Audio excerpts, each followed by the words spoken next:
Well, Jack, here we sit almost 38 years into your life at Steinbach City Hall, and wanted to go back to the beginning, I guess.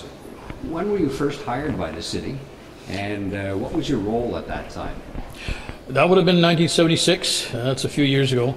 I got hired basically as a bookkeeper slash tax clerk. I had been working in the community prior at one of the retail businesses who closed his business down because of retirement. And I didn't have a job, and this ad came up, and friends of mine said, "You should apply there." And I said, "Government? Yeah, I don't know if I can ever work for government." But I ended up applying because my wife insisted I needed some income. So I applied, I got interviewed, I got hired, and yeah, it's been like that ever since. So when did you move into the position of city managers? How did that progress? That happened about 3 years to 4 years after I was hired. There was a change in the CEO that was there before. And then what happened is they advertised for the position, and I didn't apply. I felt with 3 or 4 years of experience I really couldn't handle the job, so I chose not to apply. They went through a bunch of interviews of people that applied, and then the mayor and the council at that time weren't happy with the people that they interviewed, and they came back to me and said, "Listen, why don't you just try it for a year?" And on that basis I said, "Fine, let's try it for a year," and it just stayed that way. So that would have been about probably 1980, 81. So in that process, was there a lot of extra seminars and stuff that you did to kind of pick up the areas you needed? Yeah, I did. I went and got the municipal certification from the University of Manitoba back then. I also took public sector management, and there was some other certification courses that I took back in the 80s. So what's it been like? You talked about at first being reticent about working with politicians, going into that. What's it been like working with them and carrying out their decisions? Well, it's a hard question to answer in a way, but I'll sort of come from the premise that I think every city manager will tell you that the most challenging part of the job is managing the politics and dealing with the politicians. Managers by nature are usually rational, logical, sequential thinkers, linear thinkers. When you bring politics to it, it's a whole new element. And politics doesn't always follow those same logical thinking lines. They're responsible for the people. They're concerned about being reelected. Managers aren't.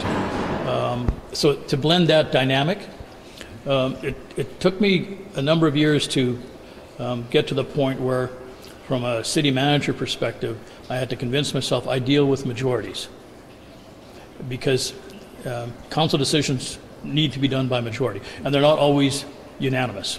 And there's always some councillors who are on the other side of that majority. So you have to sort of put that aside and say, okay, we're dealing with majority decisions. They must be implemented. That's my responsibility. And you go from there. And again, many council decisions, you have that other conflict where, from a personal situation, I may not disagree, I may not agree with those decisions, but my responsibility is to implement them. And we've always followed the mottos for years and years. As long as it's not illegal, immoral, or unethical, it's my job to make sure to implement. And it's actually worked out quite well with all the councils I work with. Who are some of the mayors and councillors that have had the biggest impact on you and on the city? Well, I've worked with 6 mayors in my term, covering parts of 5 decades, so that sort of goes a long time. And each mayor, and also many members of council, have shown me different ways. And I've always felt that the mayors that I've worked with were probably the best personalities, or the best characteristics within their personalities for the time that the city was. My first mayor that I worked with was A.D. Penner. He was a long-term visionary. He thought much further ahead. And that was back in the late 70s, when there was issues with sewer and water treatment plants that had to be done. And really you had to basically bulldoze through the process to get it done. And that's what he was. He was more of a bulldozer. After A.D. Penner, we had Helmut Pankratz. Helmut had a farming background, but he inherited a term when our interest rates were 12, 15, 18%. And he was the type of a person who could who could say, okay, well, now we have to economize, we have to pull back, we have to quit spending because we shouldn't be paying that kind of rate of interest on any money we borrow. So he was perfect in a way for that time. If you would have had a spender during that time, it would have been a conflict the entire term. Ernie Friesen followed. Ernie was Hanover School Division background. He knew policies and procedures. He knew systems. He knew the bureaucracy, and the city made a ton of changes in our governance structure during his terms of office, and it suited him exactly perfect. Followed Ernie was Wes Reimer, and in Wes Reimer's term, the city tackled Main Street redevelopment. Wes had been a Main Street merchant, used to own a pharmacy. He was the perfect mayor to convince the community that Main Street had to get redone because he lived there and he had a business there. Les Magnuson was a sort of a conciliatory kind of a person. He wanted always to make sure that everything was done in the best community interest. He spoke of that often. Guys, put everything aside, don't argue, let's do what's best overall in the long term. And he was sort of more a stabilizer, and his personality suited that. The current mayor, Chris Gertson, and I should add a little bit, the mayors I worked with, Ernie Friesen was old enough to be my grandfather. Chris Gertson graduated with my son from high school. So I've gone the whole, the whole range from back and forth. But Chris is a long-term visionary. He rallies support, he facilitates, he coordinates. He's a good people person. And I think now that we're in this era of huge growth numbers, reaching 20% plus over every 5-year term, I think he's providing that kind of leadership for this kind of time too. So. You've guided the city now together with councils for so long.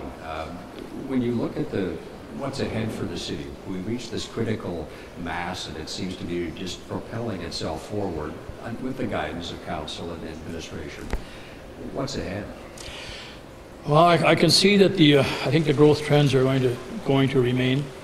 The city obviously has to concentrate on long-term planning, which has been done for a while, but there are more and more challenges because there's less provincial money available for projects, less federal money available for projects, and yet the overall cost of the projects keeps increasing.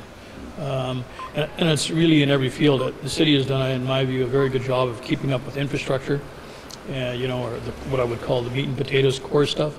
Now you've got more of a community expectation on recreation and quality of life issues that are coming up, and there's virtually no funding sources for those other than taxes and the private sector. So I think those are going to be some challenges. Public expectations are changing. Much greater expectation from the public for openness and transparency.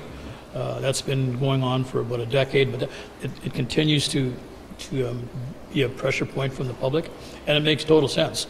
It's difficult to adjust to format. Closed meetings that the city has is very, very minimal. There's hardly any per year.